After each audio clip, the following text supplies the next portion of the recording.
Mormonism with the Murph, where Larry Singh explores church history and the church's truth claims. Hello everyone. So I've had a couple of people reach out to me recently that I should do an episode on my channel about this website, answeringldscritics.com, which is sort of exploiting or showing the critics and that they might have financial motivations for the content they're putting out being critical of the church. I am aware of this website. I did gloss through it and I had listened to a video on it on another channel. And I was a little bit hesitant to want to do an episode on it because my channel, I'm not about going after or attacking the critics or attacking their motivation. I'm more interested in let's look at their arguments, let's look at the evidence, let's look at both sides. And I don't want to engage in personally going after the critics, regardless of what their motivations may be. However, I think this could be an important topic to address, and I'm just going to share my views, my thoughts on the matter. Okay, so I think it could be good. Let's just check out the website. Okay, so we're on answeringldscritics.com, and I think I actually quite like the homepage. They've got here LDS Critics, so they've got Mormon Stories Podcast, Mormon Discussions, Utah Lighthouse Ministry, that's the Tanners, other critics, comparison to faithful scholars, and they also got different topics. So they got like CS letter responses, responding to different criticisms with regards to the Book of Mormon, polygamy, racism, kinderhood plates, Book of Abraham, First Vision. First of all, I think it's great. Like I'm all for like apologetics, responding to the critics on these different topics and trying to defend the faith. Like, that's kind of what my channel is about, and there's lots of people who do that, and I think that's necessary and important. So let's just have a wee look at what they're saying about different critics. So you've got Mormon Stories podcast, which is the largest podcast. You say it's quite critical. And let's see, he has a list here of some of the contributions in like donations and things, and also maybe money they're getting in from YouTube. Okay, so they're showing what the revenue was for 2021 and then applying the growth rate, what their estimated revenue for 2023. I know Mormon Stories like absolutely boomed in 2022, like nearly doubled in its subscribers. So it's doing really well. Okay, so he's showing that John Dehlin earned, what's that, $230,000. What year was that? Okay, and Mormon Stories, it's labeled as a non-profit, but yet John is earning, what, over 200K as the CEO, which that's a pretty good salary. That's pretty good. Okay, so he's saying this non-profit business has been extremely profitable for the CEO of Mormon Stories. And this statement, the more faith they shake, the more money they make. That's quite catchy. And he also says that they solicit donations as well, that they would ask people regularly for donations, and that they kind of continue the work that they're doing, and that every time they put out a video, they're earning more money. You also have Mormon Discussions as well, which is a smaller YouTube channel. CEO is Bill Reel. Okay, and he's showing like how much they've earned in total, like contributions and revenue. Okay, and the CEO salary is 100K per year, effective January 1st, 2023. And he's also saying that some of the shirts they have here are kind of offensive as well, which, okay, I can understand why that would be offensive. So I think essentially the argument that he's making is that these LDS critics are putting out content to damage or hurt people's faith, to attack the church, to undermine the church's truth claims. They're sending people into faith crisis. And as they're doing it, they're getting money from people watching, from people donating, and that they're actually earning pretty good salary. And yeah, like they're making a pretty good salary on it. John Dehlin is probably earning maybe nearly 10 times more than what I earn from my current job and what I've been getting as well. So like, yeah, they're making pretty good money from it. So I think it is good to be aware of maybe how much some of these podcasters who are attacking the church, how much they're earning. And do I think money may be a motivation in starting a podcast and producing lots of content? Sure. But if I'm being honest here, I really don't like this approach of attacking these critics over the financial earnings and motivations they might have, and that they're, home wrecking or destroying faith for profit. The more faith they shake, the more money they make. I can understand why to a believer, somebody who's maybe lost their faith from listening to these channels, might hold some resentment, might feel that they are the reason why my loved one lost their faith, and they're benefiting from it financially from people losing their faith, and the content they're putting out is mostly critical of the church and trying to undermine faith. And I'm all for transparency and bringing things to light. And sure, if I'm a listener, I may feel less inclined to donate when they're soliciting donations because I might feel like, hey, you're actually earning pretty good money. Maybe I could give my donation to a smaller channel who actually could really benefit from it. Me. But so I'm not naive in saying that there may not be financial motivations at play. However, I think attacking the critics or attacking their position because of their financial motivation is maybe a weak argument to make. Don't listen to the critics because they're financially motivated. First of all, I see that kind of as an ad hominem personal attack. Don't listen to what they have to say because their intent is just to make money and destroy faith. That doesn't deal with the arguments or the evidence or the criticisms they're putting out. Even if their motivation was money, I personally don't think it is, but even if that was their prime motivation, it's kind of irrelevant. It only really what matters is whether their arguments and their criticisms hold up or not. Somebody could have the most sincere motivations, but they might be wrong. And somebody else might have the worst motivations, but they still might be right and making good arguments. And I think we have to more deal with the arguments and the criticisms they're making rather than attacking their character or their motivations. If they're earning money from it or if they're soliciting donations, I kind of feel like I don't really care. And you know what? If John DeLynn, Bill Reel, if they've devoted their life, time, energy to starting a podcast, building it up, and it's pretty much their business, I don't see anything wrong with them growing and expanding it and earning, a decent salary from it, regardless of whether or not I agree with the content, the criticisms, or the conclusions they come to with regards to the church's truth claims. Setting aside whether or not the church is true or not, why not start a podcast, build a following, and devote your life and time to it, and then want to earn a decent living from it, Because at the end of the day, this is sort of business and work. And if it was another YouTube channel or podcast that was, say, critical of another religion like Scientology, Jehovah's Witnesses, Catholicism, and they were speaking out what they saw were issues with the institution or issues with the belief system, I don't think I would really care or want to go after them that much for the content they're doing. I would sort of see as, well, fair enough. They have a voice. If they want to be critical of the church, they're more than entitled to do that. And we'd probably be more inclined to want to go after the critics because they're attacking the church that we believe in. But we need to be consistent. If it was another religion that there was a podcast criticizing, I don't think I'd really go after it unless it was doing it in really harmful and unoffensive ways. So I think we should extend grace, and I think we should also be consistent. These critical channels against the church, they're not the only ones out there who are making money from YouTube or who are asking for donations. There's also other faithful LDS channels out there who are, I don't know what the comparison is, but they'd be getting some revenue from YouTube. They would receive donations from people, and you could make the exact same argument to an apologist that they are just trying to make money off providing Weasley apologetics and trying to defend what is not true and giving misleading answers. Some critics could make that argument and that they're profiting from making poor or Weasley apologetic videos.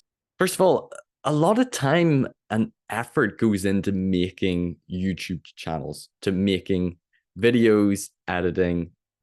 So I actually have a little bit more understanding to why people would expect some financial reward or ask for some donations to support them, which is what I've done. Because I think people deserve money for their work. And if they're devoting a lot of time, energy, if there's been financial sacrifice to build it up, if they're spending a lot of time and energy on their work, doing the research, having interviews, making content, even if you disagree with the cause or the work they're doing, don't they deserve some money?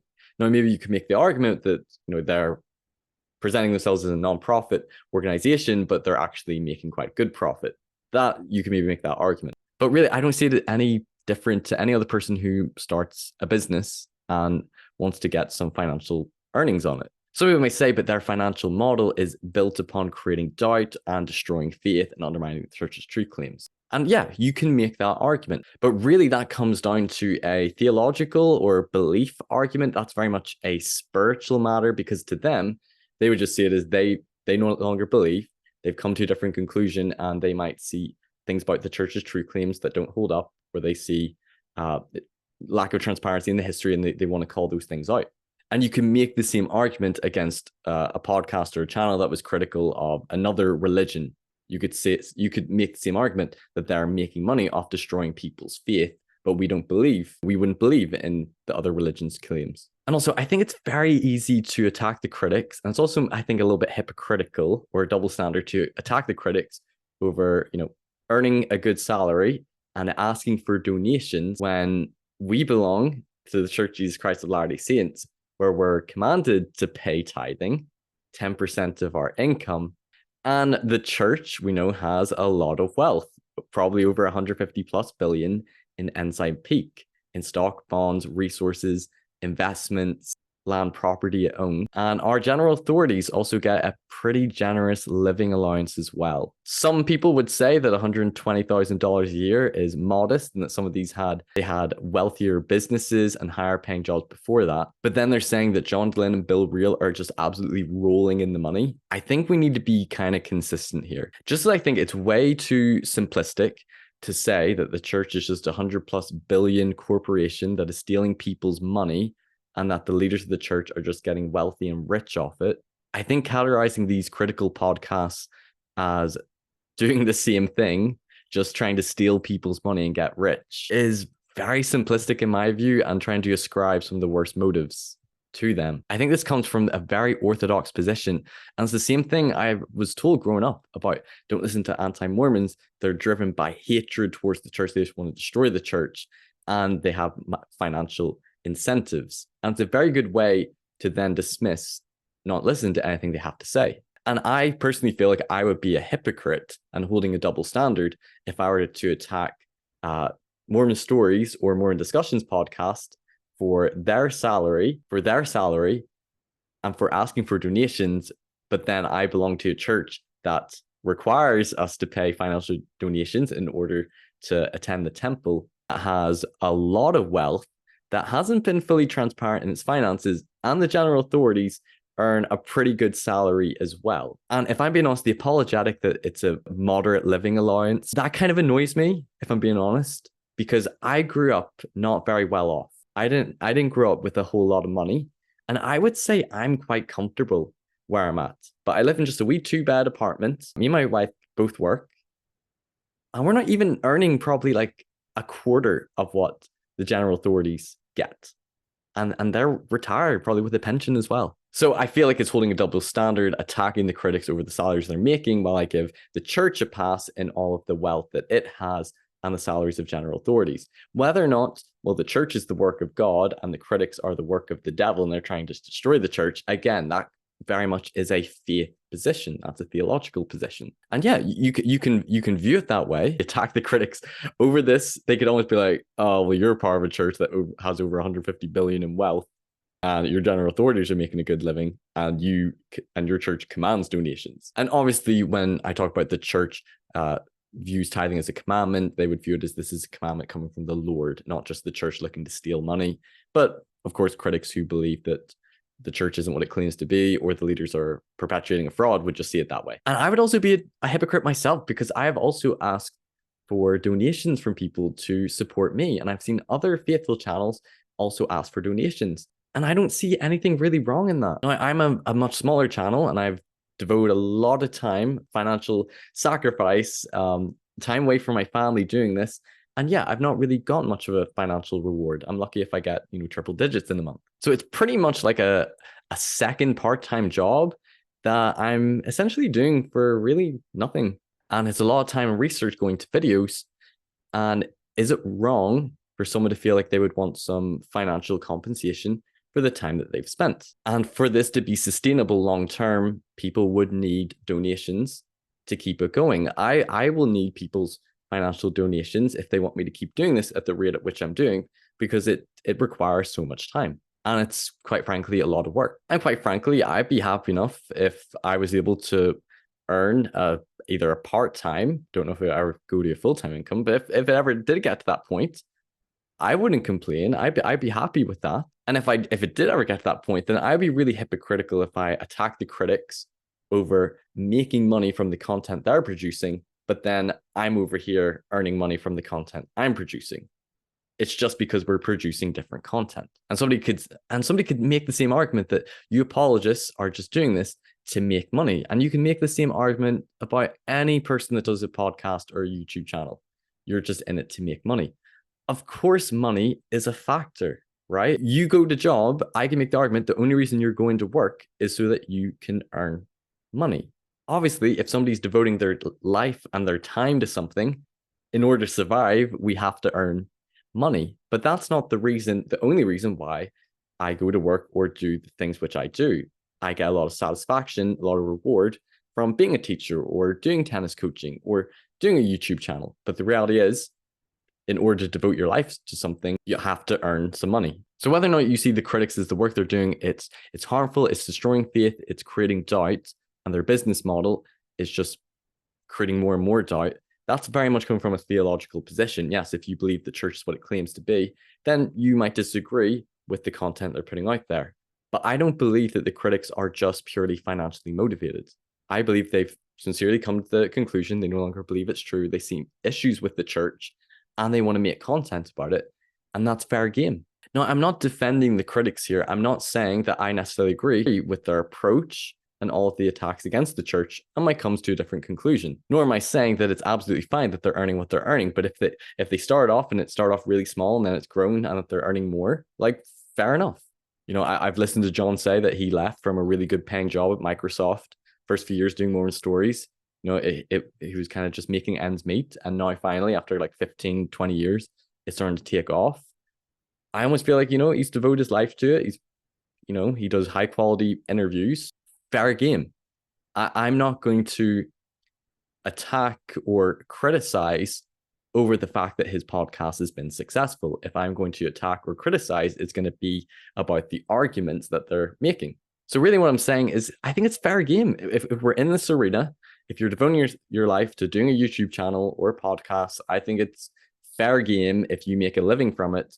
And if you get really successful from it, fair enough. I don't really care. I'm not interested in going after Bill Reel or John DeLynn or whoever it may be, because I don't think it's as simple as they're just financially motivated. And if I were to make that claim, I just see it's simplistic and it's giving special pleading to the church or to other faithful apologetic channels who are doing the same thing, putting out lots of content and asking for donation. And if they're getting rich from it, I don't care. It's nothing to do with me.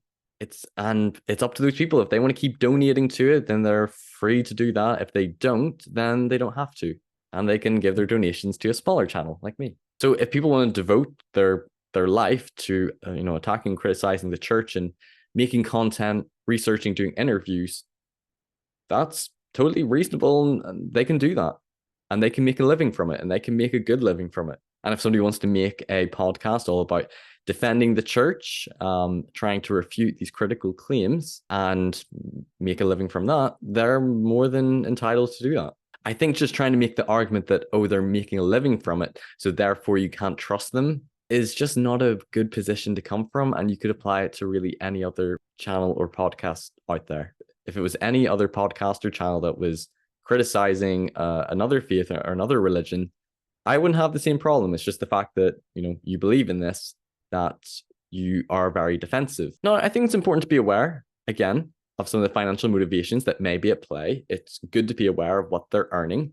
It may cause you to have a little bit of skepticism. And it's important to be aware of maybe some of the financial incentives that could be at play. But you have to be consistent and apply it to other channels who are doing the same thing. You could make the same argument. So does going after the critics about what they're earning financially, it does not undermine their critiques or their arguments. We really just need to deal with the evidence and arguments that they're presenting and respond to it, irregardless of if they're financially motivated or benefiting or not. Again, their motives could be the worst, that they simply hate the church, want to destroy it, and want to make money from it. Really, all I care about is, do their arguments hold up?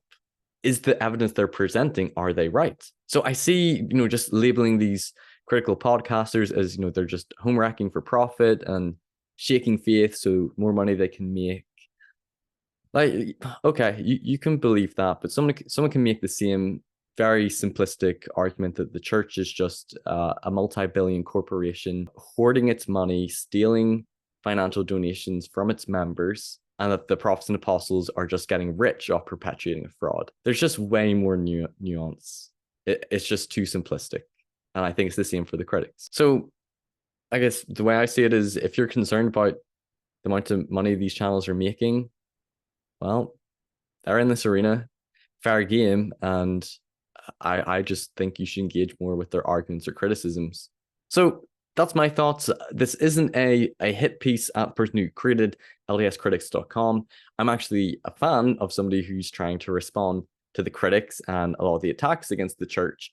And I'm not even opposed to making this information available or accessible and be transparent about it. It might cause people to feel differently about maybe the critics and what motivations could be at play. But I think attacking them over it, that's just not something that I want to do. I would feel like I'm holding a double standard, and I'd be hypocritical if I were to attack the critics over this thing, but then I say, well, the church is absolutely fine. And then me asking for financial donations or support and putting out more content and videos on YouTube. I mean, I feel like we're in the same arena. We're doing the same kind of game, producing content. We just have different beliefs. So overall, I think it's fine to, be transparent and show what the critics are making, to be aware of that, possible financial motivations that may be at play. I do think, though, that there's financial motivations for any content creator, any YouTuber, any podcasters. You can make the same argument. I also think that it's special pleading to attack them over asking for donations and the salaries they're making, but then give a pass to the church, tithing, all the wealth that church has, the salaries of the general authorities, and even faithful channels who are asking for donations or making money off faithful content. And really, I think it comes down to, you disagree with what the critics are doing, you disagree that they're trying to attack or discredit the church. So this is just another way to attack back at them. And I'm just not interested in doing that. So I'm not really for that. Nothing against people who might feel that way, but that's me. But those are my thoughts. Let me know, you might feel differently. Share your thoughts in the comment section. If you enjoyed this video, like, share, and subscribe. I'll see you next time. Take care. Bye-bye. Thanks everyone for watching this episode. If you've enjoyed it, please give it a like, share it with others who might benefit, and don't forget to subscribe so you don't miss any future content. You can also listen to these episodes on podcast form on Anchor or Spotify, and you can follow me on Facebook, Instagram, and TikTok. Check out my website for more content, personal blog, and more. And if you care to donate to support me, you can via my PayPal or Patreon, or through the website. And you can also give donations via YouTube through Super Chats. Thanks for watching Mormonism with the Murph. Take care. Bye-bye.